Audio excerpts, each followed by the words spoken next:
I have designers, web designers with whom I work every day. So a lot of what I'm teaching you today is what I learned from them, and I just want to pass on this knowledge from our agency to you today. So, since I know a little bit about you, I'm going to also introduce myself. My name is Angelica.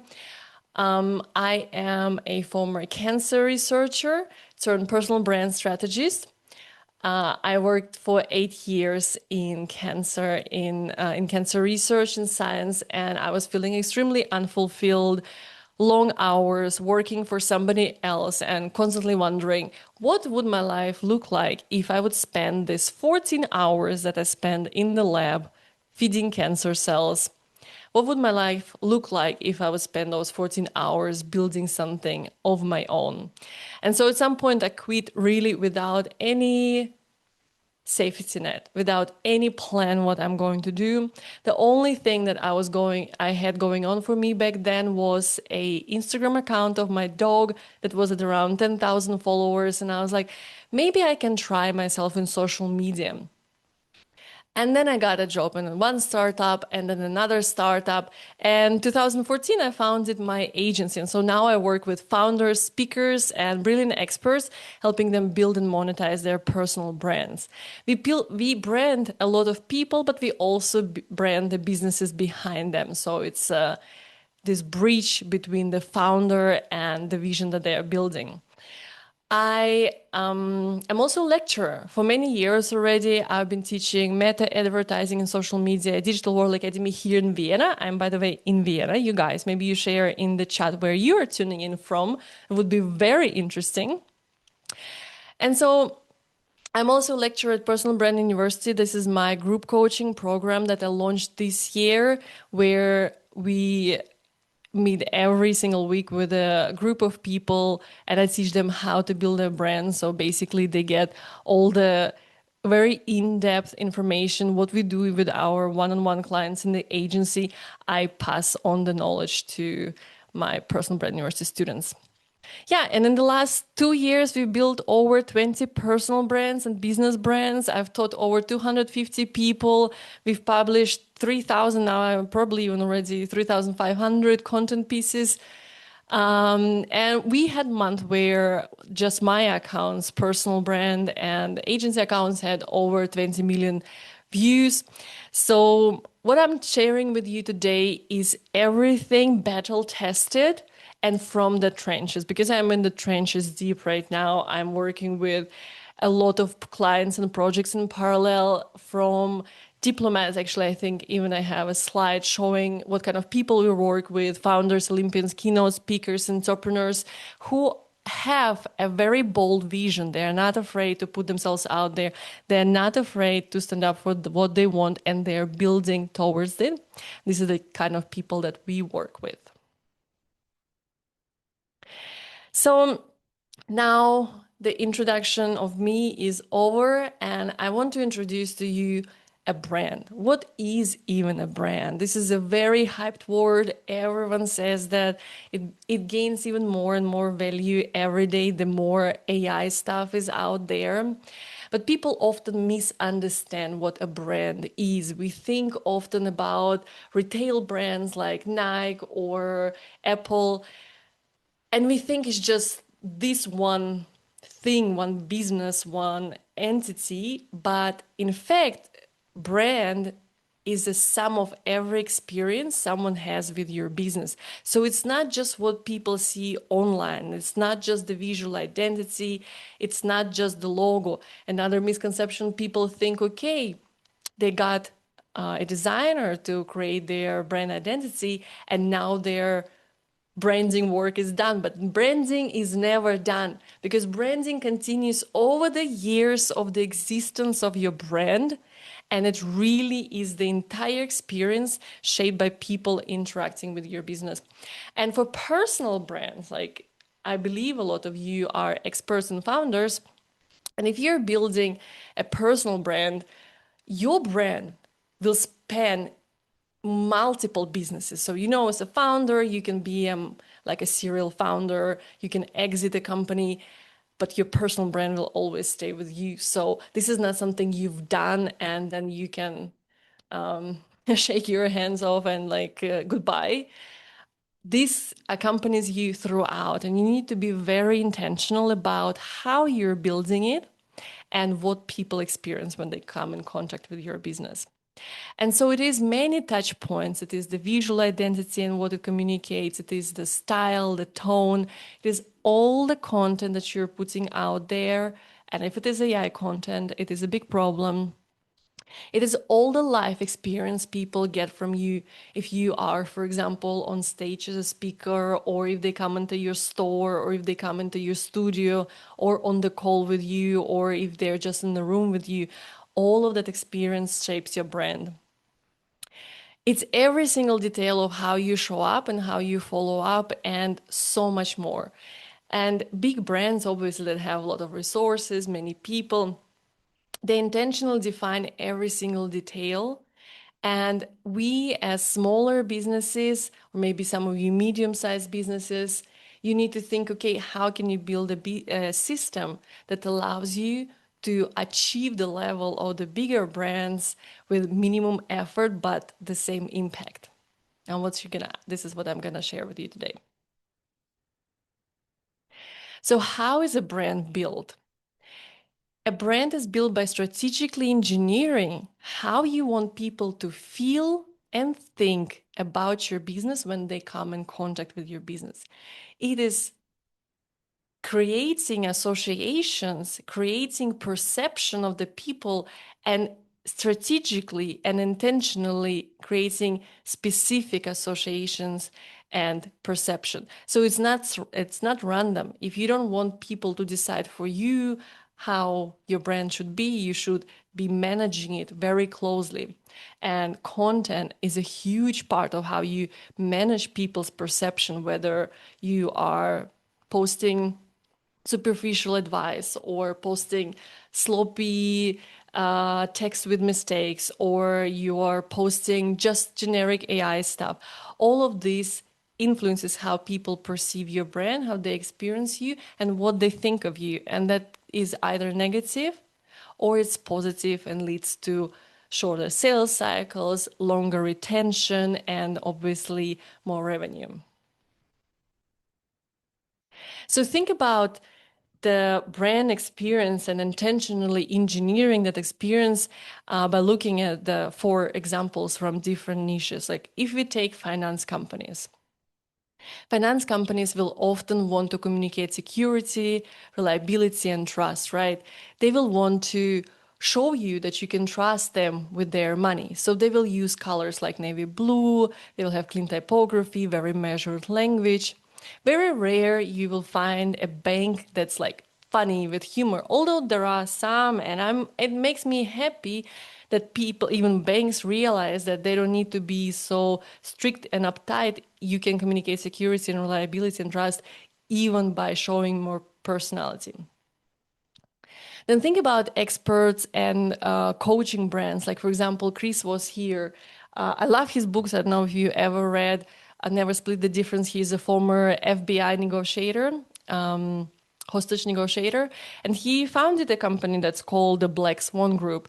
And when you come to their website, you see right away, you get a feeling of credibility, of authority, of knowledge. When you see engineered imagery like this of somebody in a suit standing with a microphone explaining others, you right away have a feeling of trust, like this person is credible and you can trust their expertise. Then think about sports brands. Like the most typical example is Nike. And I hate recycling this example, but I think it's a very good one to illustrate what many sports brands want to communicate. They want to communicate high performance or focus or speed. So the Nike Swish, for me, like the way I see it, is like how an athlete starts at the race and like very soon you don't see them because they run so far away. And then luxury brands, very often they want to communicate exclusivity, refinement, composure. So they will have a lot of white space on their websites, like very minimalistic designs, a lot of restraint, a lot of silence.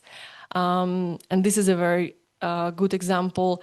Very minimal, just an interesting custom font. That's it. So this is what we need to think about, and for all of you who are starting your businesses now, all the things that you need to engineer, strategically plan when you decide on how your brand should look like and what it should communicate. But in 2026, we are experiencing in what is called an AI branding paradox. Because generative AI has collapsed the cost and the time of producing competent design. Like, for example, if you work with Canva, you know how quickly you can do so many crazy things with Canva AI, with the Magic Studio. You know how quickly you can produce so much copy and text. You can even produce websites, like HTML websites, like crazy animations without even knowing how to code, just by prompting things. And designing logos, or with Claude Design Launch, designing carousels on social media. So AI has collapsed the cost and time to near zero. Everyone has access. Everyone has access to the same tools. So what do you think is the consequence of everyone having access to the same tools and being able to create competent design, copy, websites, logos? What do you think is the cost of this? The cost is that it becomes very hard to stand out. But it also means that there is an opportunity, a chance for everyone who wants to build something extraordinary, something uniquely differentiated. And so the more accessible design becomes, the more financially valuable, distinctive branding becomes, something that is not averaged. Why? Because if you go to a typical AI logo generation, or you do it in Canva, or you use, God forbid, any Canva logo template, basically you will be averaging yourself out. And also, when you use AI, you need to remember that AI is trained on the middle of the distribution, so it will return to you the middle of the distribution. So the question is, how do you plan to stand out if what you have, the brand assets that you create, be it brand design or content, if it's just average? You cannot create an extraordinary brand with average input. And I've been really obsessing with this topic for the last few weeks, because I have to deliver excellent work for my clients. And I realized that the strategies that used to work before are completely changing, and we cannot follow the same strategies anymore. We have to think completely differently as we did 2 years ago. And it poses a huge challenge for me and for a lot of brand designers out there. And so I decided, okay, I'm going to do a big research to find out what other sources, reputable sources, advise on how you can stand out and differentiate yourself in the currently saturated and ridiculously accessible markets. The research was run over 70 reputable sources, from HubSpot to McKinsey. And the finding was absolutely shocking. Over all of the sources, the same advice was repeated almost word to word. All the coaches, all the LinkedIn influencers, all the gurus, all the strategists are saying the exact same thing. And 50 million people, or I think even more business owners, new business owners, founders, startups popping up every day, they're all following the same playbook. So to me, it's really a big confusion. How can you possibly stand out if you are all following the same playbook? And this is the challenge for you, and this is the challenge for me, to find a way to differentiate yourself in a new way, in a different way that hasn't been done before.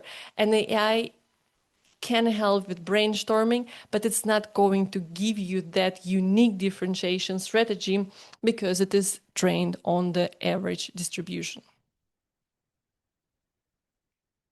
Martin Neumeier, and I am like a branding geek and a positioning geek, so I'm going to quote to you a bunch of very impactful people in branding. So this guy, he wrote some of the most popular books in branding, like Zeg, for example. And what he said, and I believe it's true for you as well, is that companies believe they are being different because they know differentiation is a strategy that is very important. I know you know that you need to be different to stand out in your niche. But most companies, they underestimate how much difference you really need. And just having a slightly different color or choosing a pretty font from Canva or maybe getting a 200 euro logo from Fiverr is not going to cut it. There is a lot of ideation and conceptualization that goes behind building an extraordinary brand. And what we are also facing this day is what is called the magic dispersing of every new technology. If we look back to the dot-com era when just the website starting popping out, everyone was freaking out about, oh my God, the internet is going to be so saturated. There are so many thousands of .coms of new websites being launched every single day, but very quickly 95% of them disappeared or just became dormant due to the lack of new ideas. So just because the technology is available does not mean that it's going to work out, be successful, or stand out. And we are going through exactly the same with the AI right now. So we have over 70,000 AI startups that have emerged in the last 5 years. Many of them on completely identical tech stack, like no differentiation on the product, creating similar offering. So what is the result? The sea of sameness, as companies offer the same products, the same offerings, and build on the same infrastructure. So the only thing that can possibly differentiate them is the soft tissue above the technology, above the transaction, above the business, which is the brand.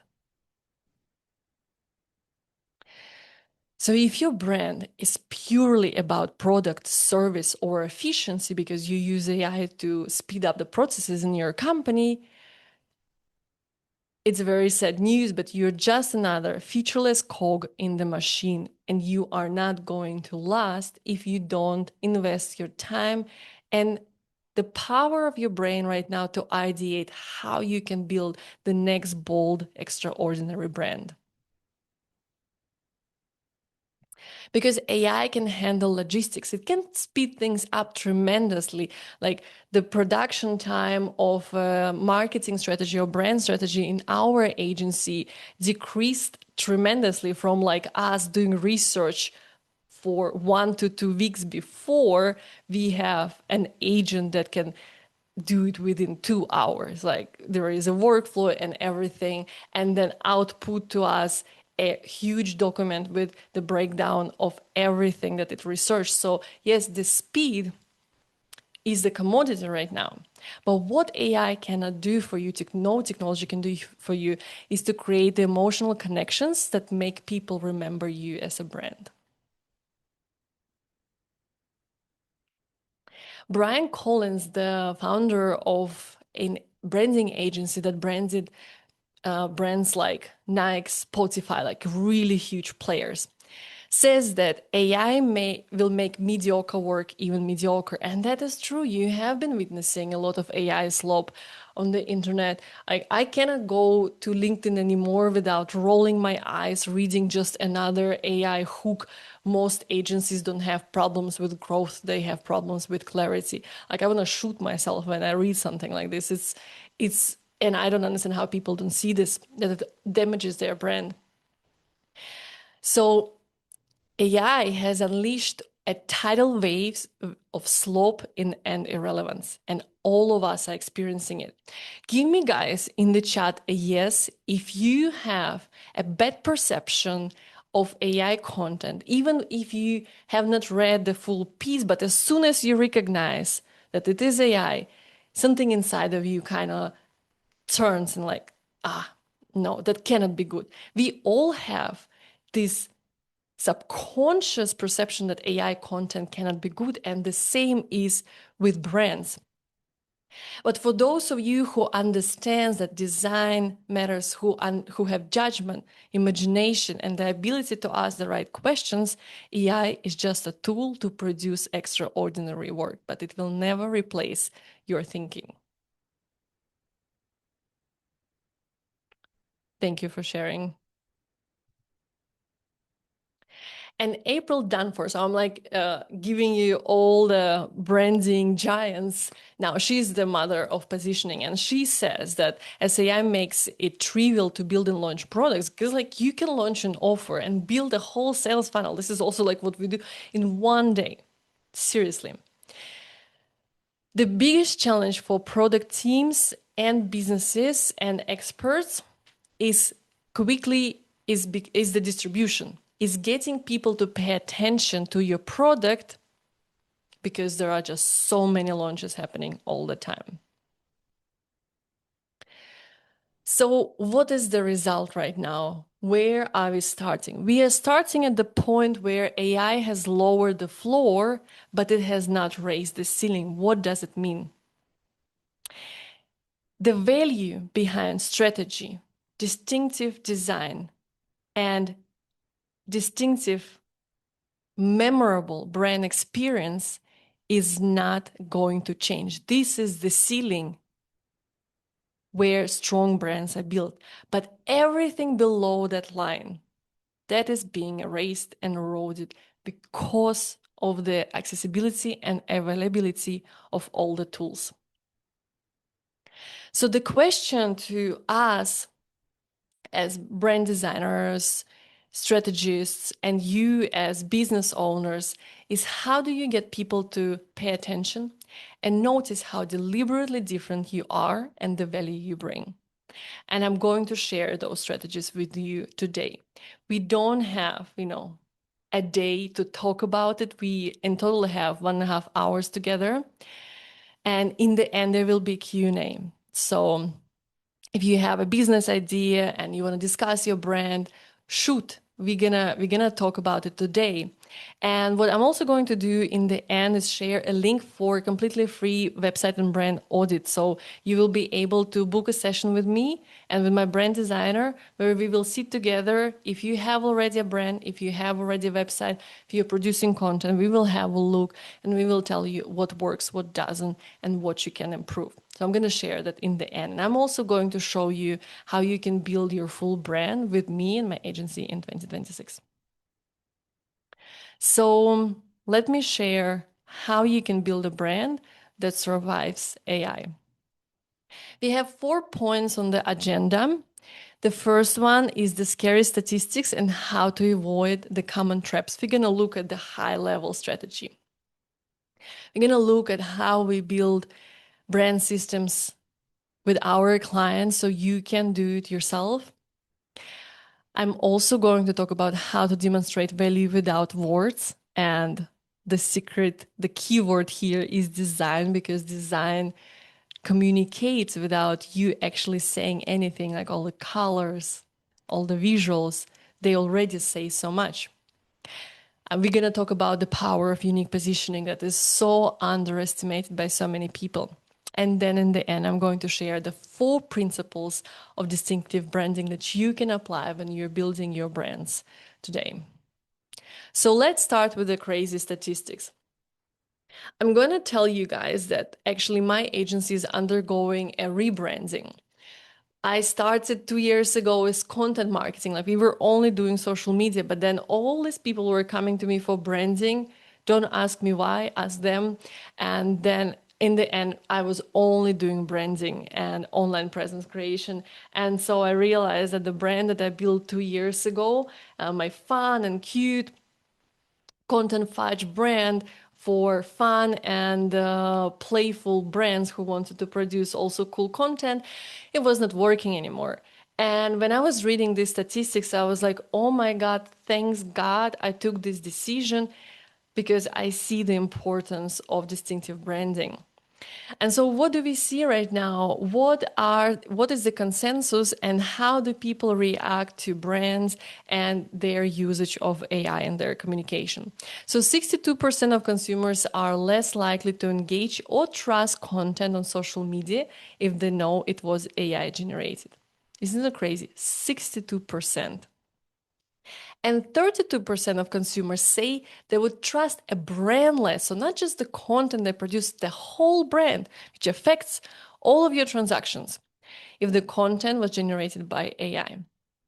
And the crazy thing about people detecting AI content that you produce is that they don't give second chances.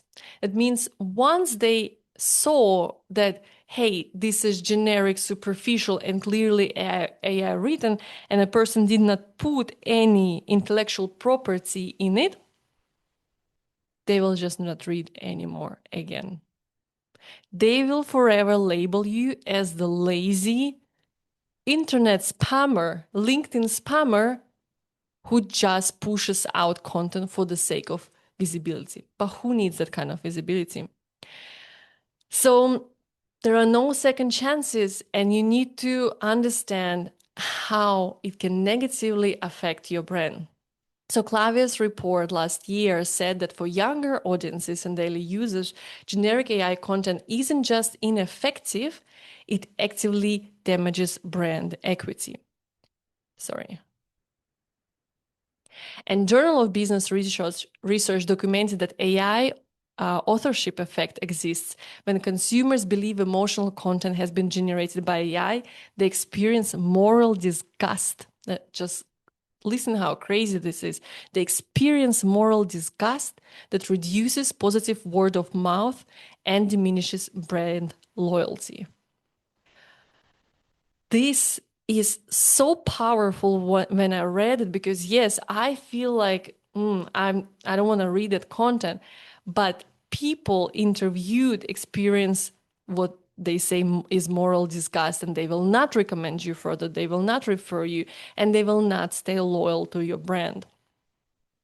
And then Reptiv has one of the most cited things about AI in branding and business right now is that even human written content rated lower when participants assumed it was AI. So the interviewed people assumed it was AI. So even if you are trying to be human and you write it yourself, but it sounds too polished, too generic, the people feel it. There is no rule. There is not like a template where you go on LinkedIn and say, this is clearly AI.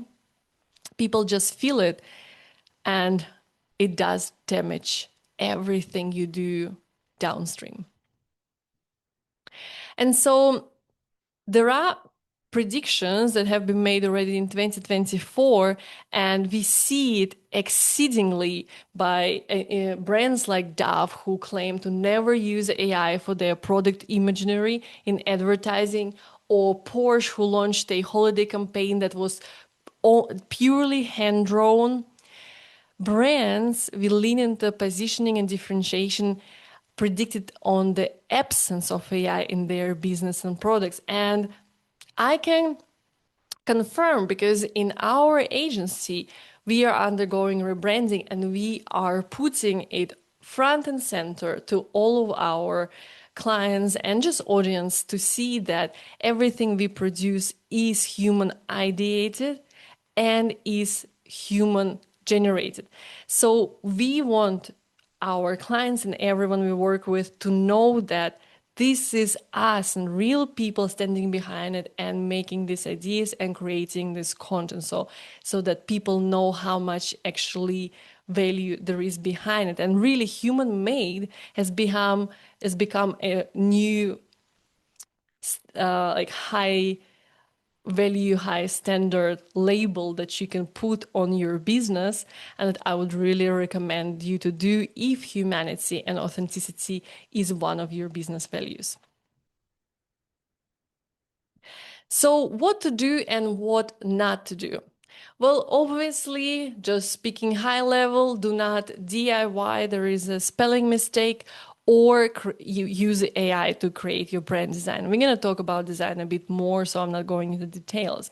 Also, don't use generic templates. Like, if people recognize generic Canva templates, because we all as business owners work in Canva, that will be right away not an extraordinary perception of your brand. Don't use stock images and don't use over polished AI images. And this is me that I generated with the AI. I don't remember how the tool was called, but I paid like 35 years and I put like a bunch of my own pictures and it produced like 80. And they actually don't look so different from me, although I wish I looked this perfect. But I have tested these over polished pictures in advertising. Because I do run ads for master classes like this to get more people to participate. And I saw a crazy, next, absolutely crazy difference between the ads that had AI generated pictures like this, where you see the emptiness in the eyes and the a bit more like crazy hair and imperfect skin kind of pictures. Like none of the ads with AI pictures performed. So because people feel it and they recognize it. And also do not use any typical AI written structures and stilistics. So here is a QR code, and I'm going to drop this link in the chat. What you have here is basically a collection of all of my not to do things, or like an AI voice check when you produce your content. And if you do produce your content with AI, just drop this list into your Claude or into your whatever it is that you're using and say, hey, these are the rules that you have to follow. So I'm sending the link in the chat. What you will see here, there is the list of very typical AI phrases, AI hooks that you will recognize instantly, like these negations of don't be louder, be clearer, and like this nonsense that just makes my brain rot when I read it. There are a lot of rules of what words to not use because they have become overused since the onset of AI. So this is a very, very useful tool. We use it for all of our content as well. When we are producing a lot and we have to speed up with AI, we need to make sure that everything that we are producing sounds like us. So we also use a lot of custom GPTs that is trained on our voice because we have written a lot of content on our own. And then we also implement the AI voice check so that people don't experience the moral disgust when they read our content. And so what do you do? The very first step is to create a brand system. And how we do it is by following a two-layer structure. So the very first layer is obviously a brand strategy. It starts with the positioning strategy, who is your audience, who is your competition, and how do you differentiate from them. And the second part is brand substance. Everything you communicate out there, the purpose, the vision, the mission, the values, everything that creates this connection between your audience and you that makes them feel like they would be becoming a part of something bigger when they decided to work with you. And the second layer is brand expression, taking everything that you've created in the strategy and putting it out there. And brand expression consists of creating a brand persona where you strategically define your brand personality. You know, when you are a personal brand, it's easy. It's just you, that's your personality. But if you're building a business brand, there are shareholders, stakeholders, there is the executive team, there are employees, and you need to make sure that you communicate the culture and the real personality of the whole business. And then there is also the tone of voice, like how you sound when you produce your website copy, when you write your newsletters, when you write Instagram content.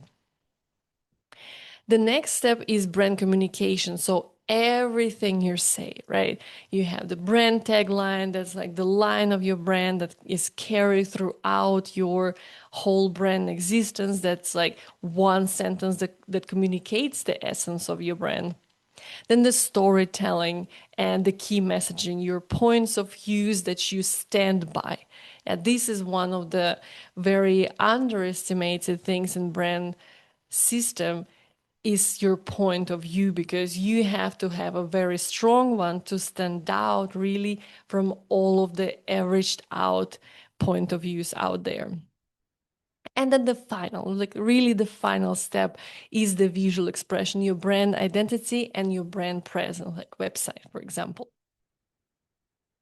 But that's not all. There are also details that you can add to it. For example, physical appearance for personal brands. I don't know if you have ever realized, but there are some celebrities out there, like not celebrities, like micro celebrities in a certain niche. Like if you think about, I don't know, Steve Jobs, right? He was always wearing this black turtleneck, always.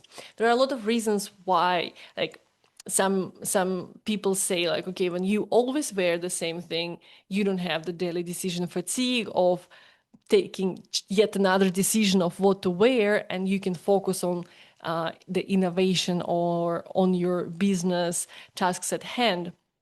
The same for Dan Martell. He's one of the biggest growing and fastest growing personal brands on the internet, with his YouTube, Instagram channels having over 8 million followers. He is always wearing the same blue t-shirt. And for example, she is one of the real experts that I'm following on Instagram. Pink Sparrow, she's called, and she's always wearing the same pink suit, maybe a different one, but always a pink suit. And so at some point, I also started thinking, okay, how can I create a physical presence that truly communicates my personal brand, my personality? Because I'm the kind of person who like gives you a kick in the ass if you are not doing things, and gives you a lot of motivation and inspiration and drive to really pursue your dreams, pursue your goals, to really do the work. So at some point, I started showing up to events in like crazy blazer with some pins or some kind of patches or some kind of writings on the back. And for me, it's like an expression of my brand in my physical appearance. And that's just as important for my brand as having a red color in my design, because I have this red passionate personality. And then brand experience, everything that you create in your business. So for example, the feelings that you're trying to communicate, like, are you more edgy? What are you saying? Can you say fuck in your communication and be comfortable saying that? Are you more relaxing and calming? Like all of this is engineered strategically so your brand is cohesive. All the details, like do you have merch? Do you one of my mentors from 2 years ago, when I was just starting, she would come to every lecture and she would just hand out her little writing notepads, and they had this green color, and like this is her brand. Like she gives everyone stuff to write things down, because she gives a lot of value in every lecture, and everyone needs stuff to write down. So these little details that seem insignificant, they are all part of your brand. And then you just need to ask yourself a question: how do I want to make people feel? And what do I want people to know about me? And what do I want people to think? And when you get clear on those three questions, that's when you can start designing a very well thought through, differentiated, and extraordinary brand. And then, of course, design. And this is the next step on the agenda, is how to demonstrate your values without words. Brands with strong distinctive assets, with strong designs, and all of the design systems are roughly 82% more likely to be remembered in buying situations. And I am sure you can relate also why you choose certain brands over others. And 70% more likely to be chosen when quality and price are equal, right? So when you are standing in front of the decision of what brand to choose, and if the quality and price are equal, you'll most likely choose the one that made you laugh on Instagram because they share the funny reel and because you feel a more human connection.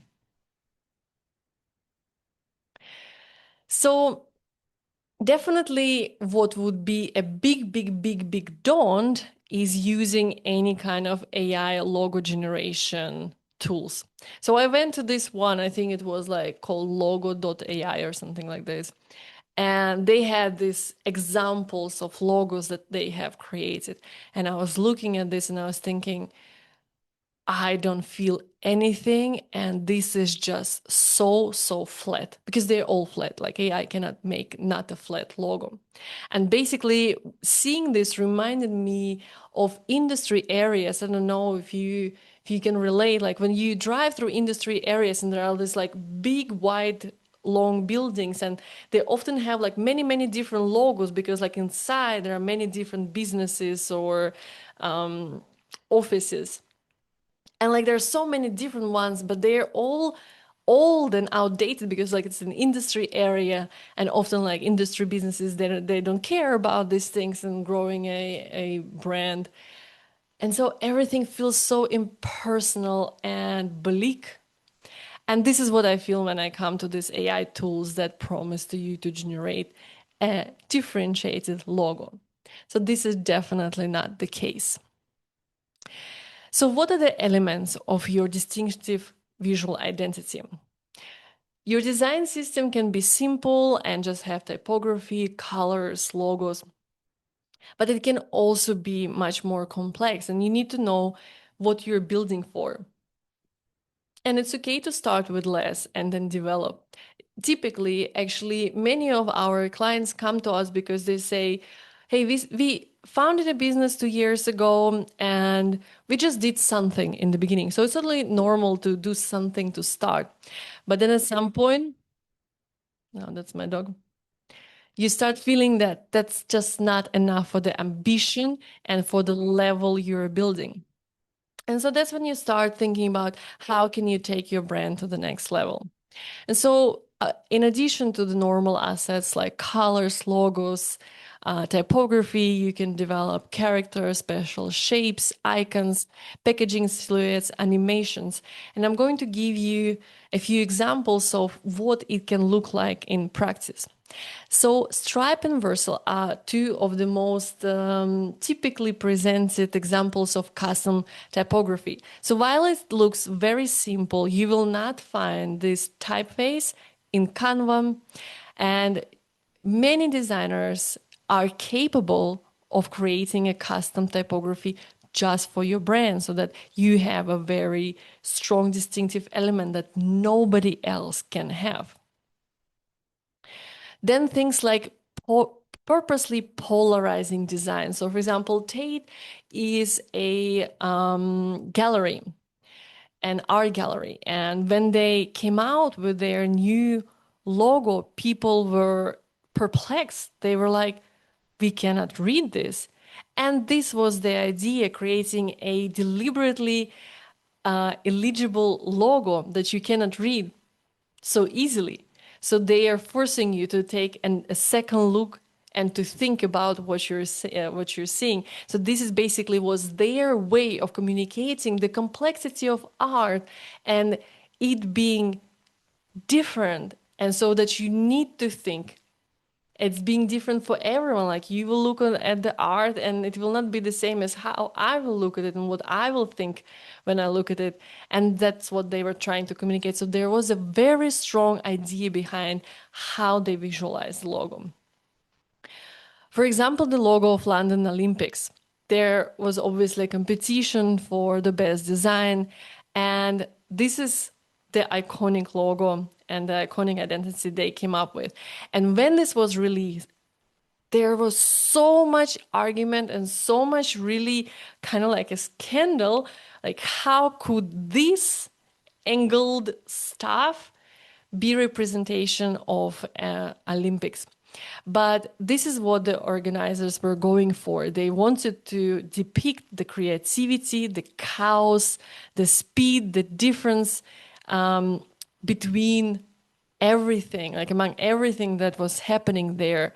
And just imagine, to skip forward, if a London Olympics looked anything like this is something that would never stand out and differentiate you years after this. So the London Olympics branding still remains very iconic. And then there are animations. Animations is something that is making many, many brands right now alive, because while it becomes much easier to create graphic design, brands start thinking about the next way of taking them to the next level. So adding simple animations on your website with the logo, or even, this is what my brand designer absolutely hates, so he'll probably hate that I'm giving you this example, but when I saw this, I was like, damn, I will think about them when I go to sleep today, and that means that they have won a certain capital in my brain, and it belongs to them right now because I will remember. So, for example, there is this social media agency in Vienna where I'm located, my agency is located, and you don't know what their logo is. And it's crazy, of course, like people should remember. But on the other hand, they remember that you are so different that you don't even have one fixed logo. I should ask them actually what is their fixed logo in the end. And another thing that is becoming more and more valued are imperfect hand-drawn designs. So these are just a few examples of how it could look like.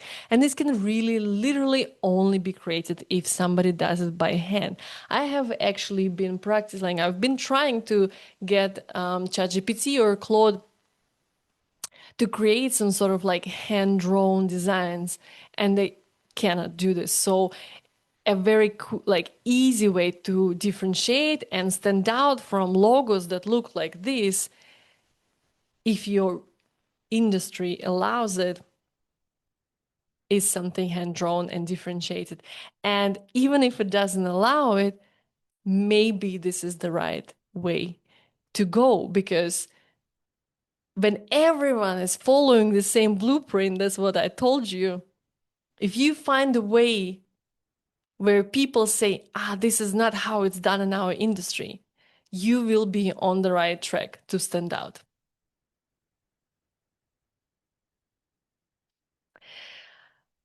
So this was about the design. So let's now talk about the power of unique positioning. Positioning is so underestimated, and many people don't really even understand positioning. But basically, positioning is a very clear communication of who you are and what you do, for whom, and what makes you different.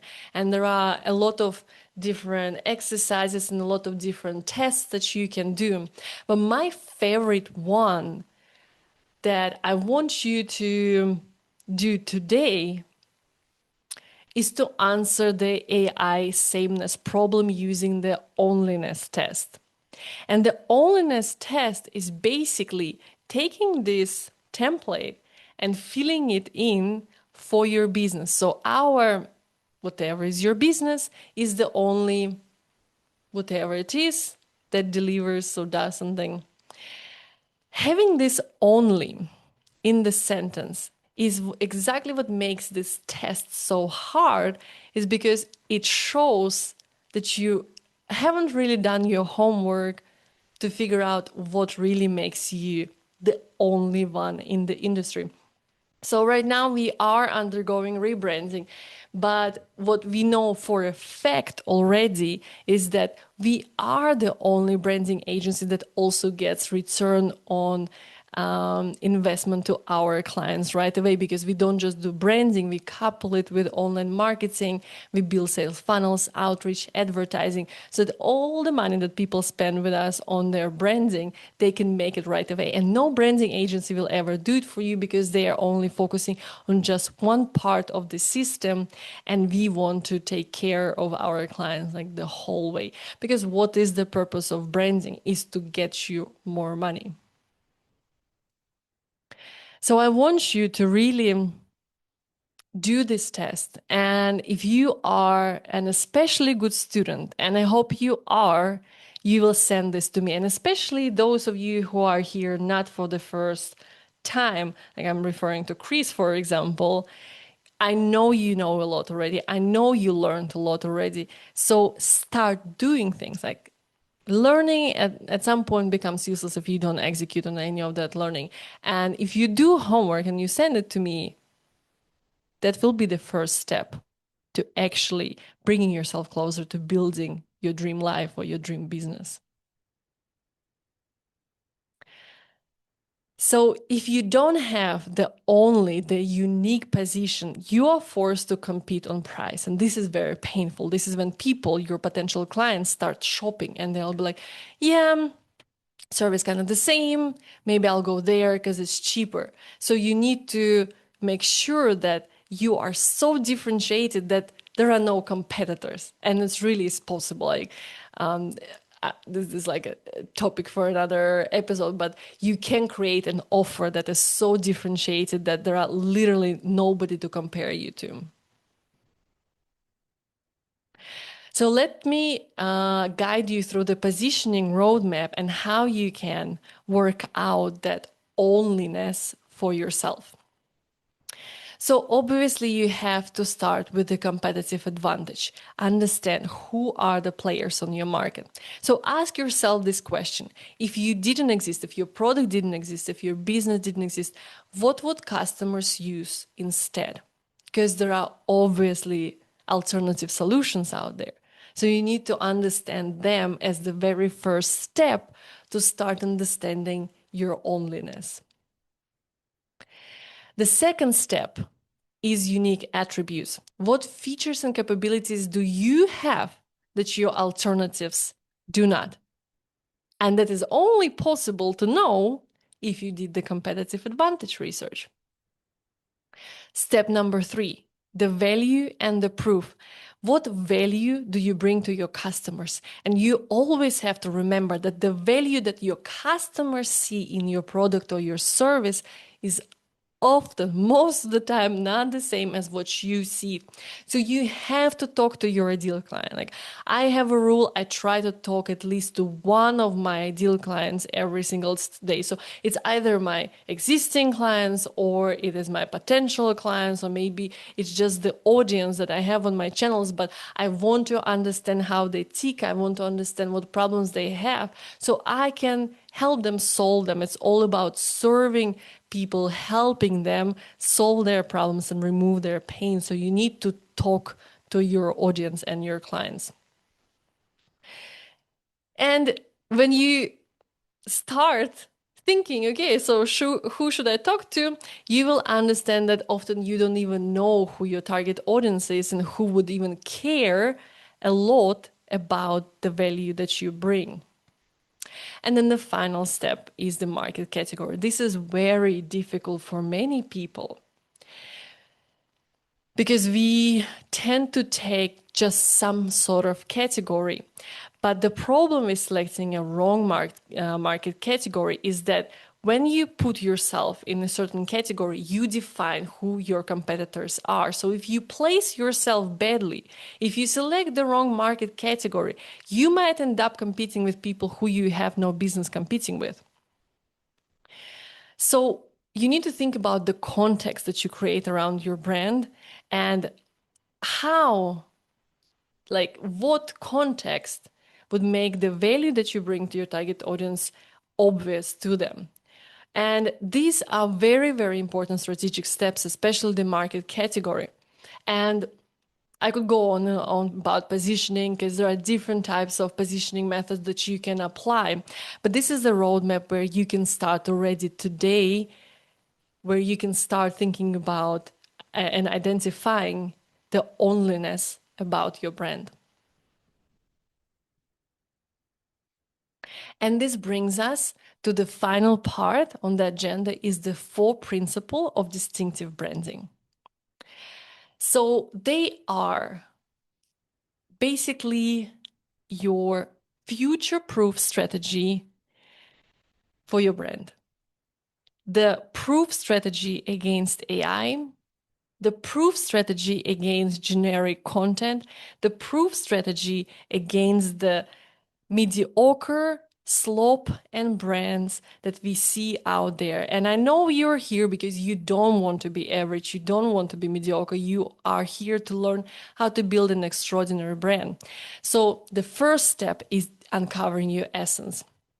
And we saw it when we were looking at the higher level of the brand system, that in the brand strategy part, we have the brand essence, right? With the vision, with the values.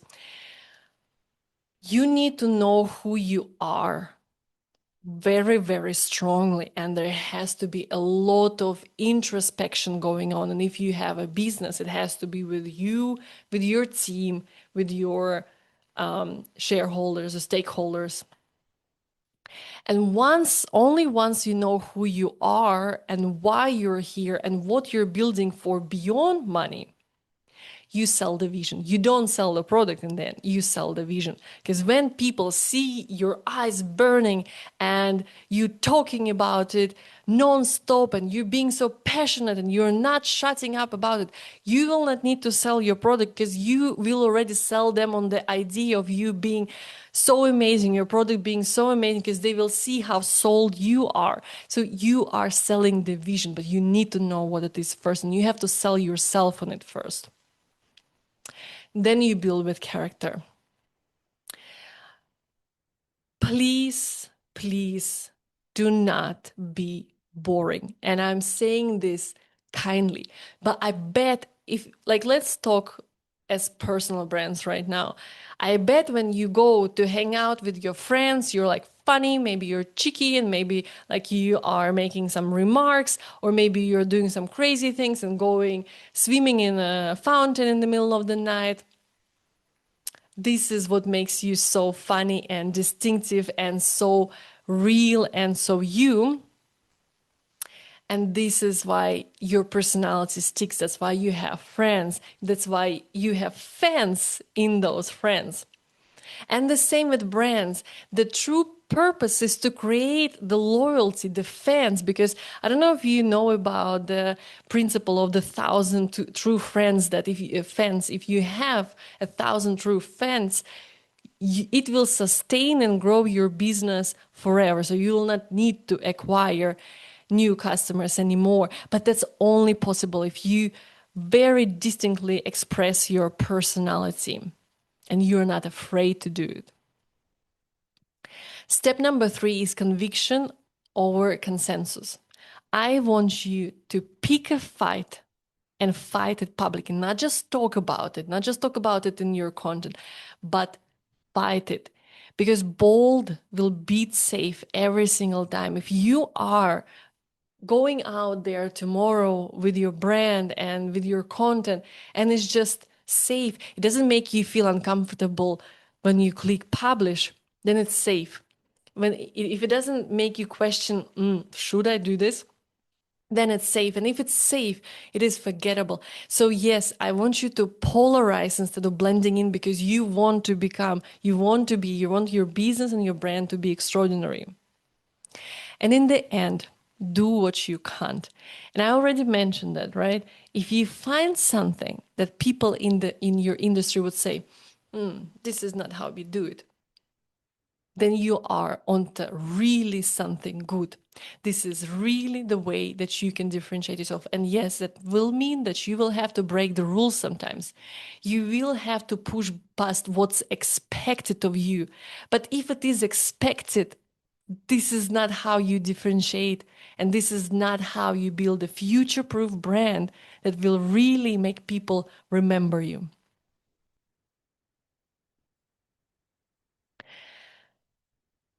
I want you to go home with the following idea, that brands succeed, and it doesn't matter if it's a personal brand or if it's a business brand. They succeed only when they embrace creativity, humanity, and above all, boldness.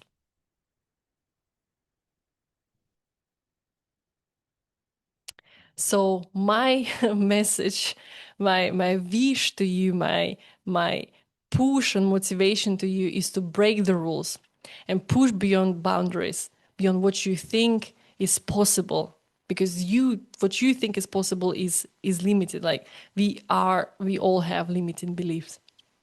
So push beyond the boundaries, think outside of the box, not in like in a techie way, but really think what has not been done yet and what is not expected in my industry, and then go all in, go for it.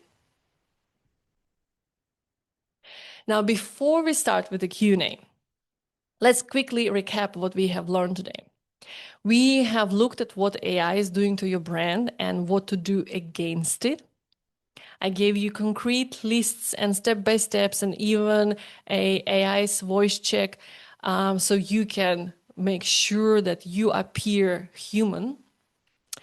You know the components of a brand system and how to build them. You know how to conceptualize the logo. I showed you a few examples of how others are doing it, and I hope it gave you some idea of how you can start thinking about your logo.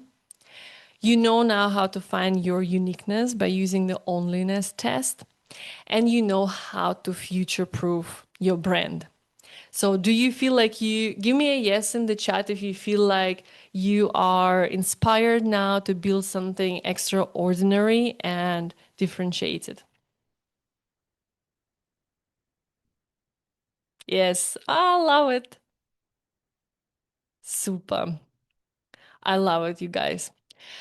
All right, so before we get to the Q&A, if that's all right with you, let me tell you 12 quick ways how me and my agency help people and their businesses create and communicate their differentiated and premium brands. So we work with businesses and people who are just starting out or have already been operating and they're thinking about repositioning or rebranding. We do brand design, we do website creation and development, we do social media launches and management. But like I mentioned to you, we are indeed the only branding agency that also gets our clients money back for what they invested in the branding with us. So we also build sales funnels, we do lead generation, we do outreach, advertising systems, we build automations, and we even set up AI agents for our clients, for example, for content research and like weekly delivery of ideas or content performance analysis. And I'll just show you a few examples of how it looks like when our clients work with us. So these are 5 different people, 5 different businesses behind them, and 5 completely different niches. And they all achieved outstanding results and basically got their money back when working with us. So for example, Jennifer, she is a wealth manager and keynote speaker. Last year, we built her brand, and then we set up an outreach system that helped her get her first keynote. When she delivered that first keynote, there was a line formed to talk with her after the keynote. And she brought in that year 250,000 euro worth of business, and she's not taking any clients even still. So now it's May already, and she delivered that keynote in October. So like that just changed her business completely. Julian, we just launched him in March, and he launched with his know-how retreats. And as he launched, he overbooked that retreat and he had to expand it from 6 to 12 participants. He had to take another coach because of how inspired people were to learn from the former US Open champion in tennis and to stand on the court with him on the retreat. Also, for example, Katka, a face yoga coach. So we rebranded her from this superficial beauty kind of coach to a person who talks about emotional effect on your face and on your lines and the stress and how it all plays together. So we rebranded her whole identity. And then we launched beautiful ads. Like the videos were so beautiful. Like I became her client when I watched those ads. And within 2 days, it was an extraordinary result. Within 2 days, she booked out for the next 3 months. She had a rows of 15 on those ads. This was really unprecedented for us and an extraordinary client.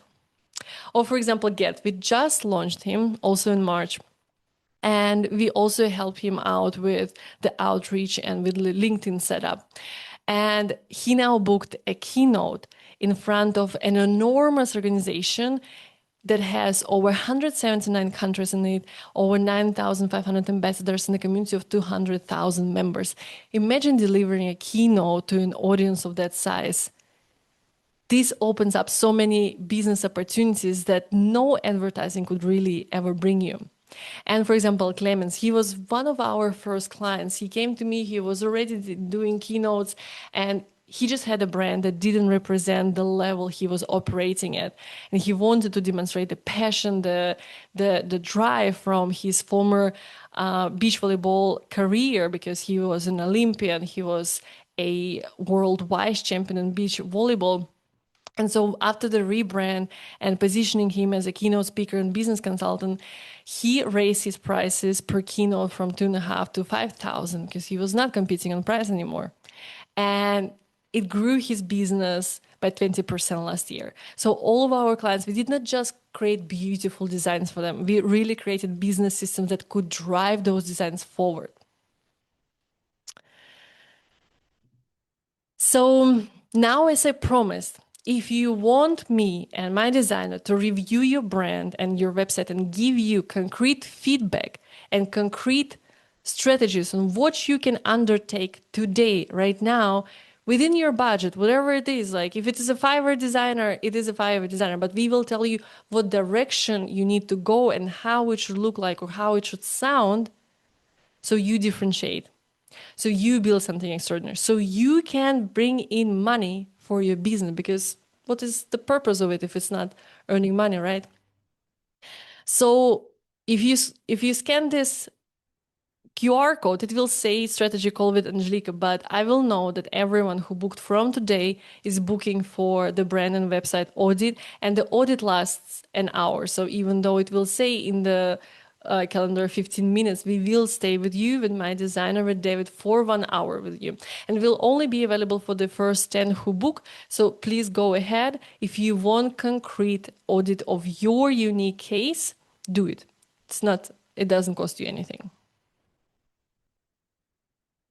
I'm going to share the link for the audit in the chat right now so you can book the call. That's right away. Yeah. And if you want to connect with me, because I told you I'm doing these master classes pretty much every week. We have another one coming up next Wednesday. So just stay in touch. I'm advertising it on my channels. I'm writing about it in my newsletter. In my newsletter, I also write a Sunday Fudge newsletter where I share mini marketing and business courses. So basically, I told you about my group coaching program where I teach students to build their personal brands. And everything that I teach there, I write up into mini business and marketing emails every single Sunday. They're packed with exercises. So if you want to stay in touch and if you want to keep learning, if you want to keep developing yourself and your business, I will be happy to connect. And now we can do a Q&A. So if you have any kind of questions, shoot. We have another 15 minutes together and I want you to challenge me. Give me a strategy, a problem I cannot solve, and we will try to solve it together.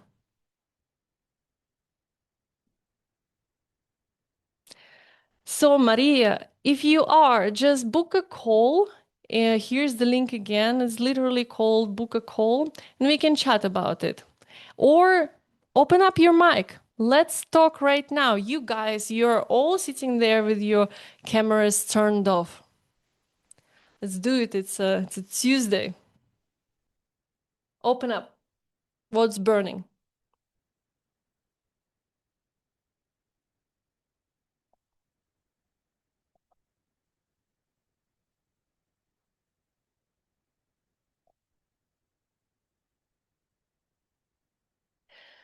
So, nobody has any questions?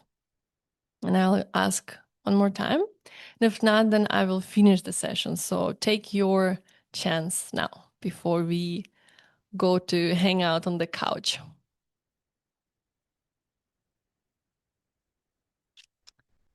Super. Thank you, Esther, for attending. All right. So I hope you feel motivated. I hope you feel inspired to build something great.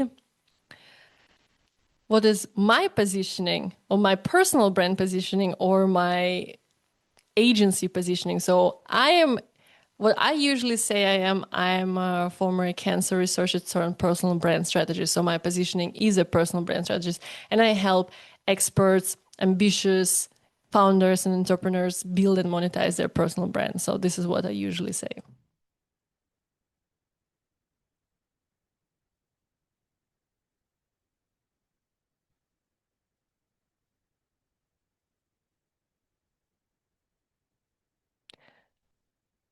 Can you build social media presentation of a brand?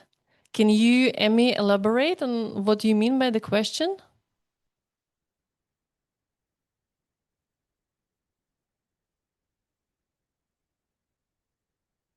Emmy?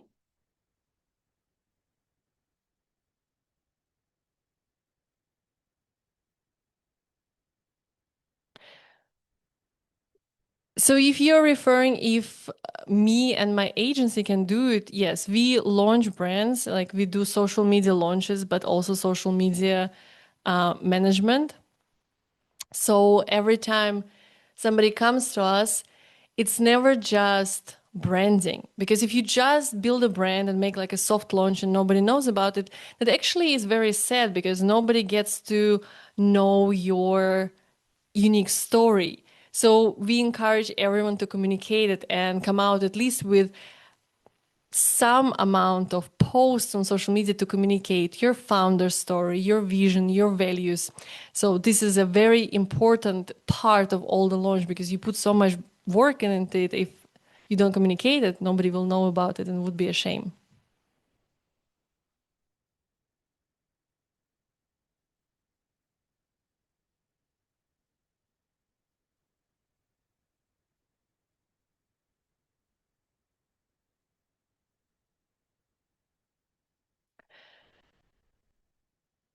Thank you. I'm happy, Emmy, you enjoyed it.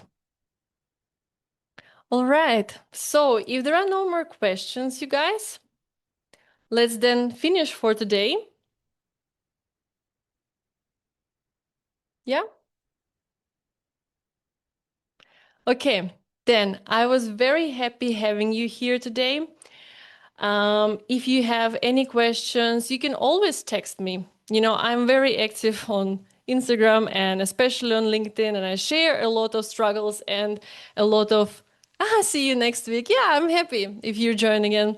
And I share openly on LinkedIn everything that I'm going through as a business owner, what we are going through with our clients, like the whole differentiation thing is a big issue for us. So, I put it all out there, like really raw and dirty. So if you feel like you want to read a lot of fun and honest stuff, let's connect. And I'm going to see you then, hopefully next week at the next masterclass. Here's, by the way, to connect. And I'm just going to drop the links also very quickly in the chat. Oh, I have already done that. Awesome. I'm so organized. All right. So I wish you a good evening and a good night. I appreciate you. I appreciate your time being here. And I see you in the next masterclass. Bye.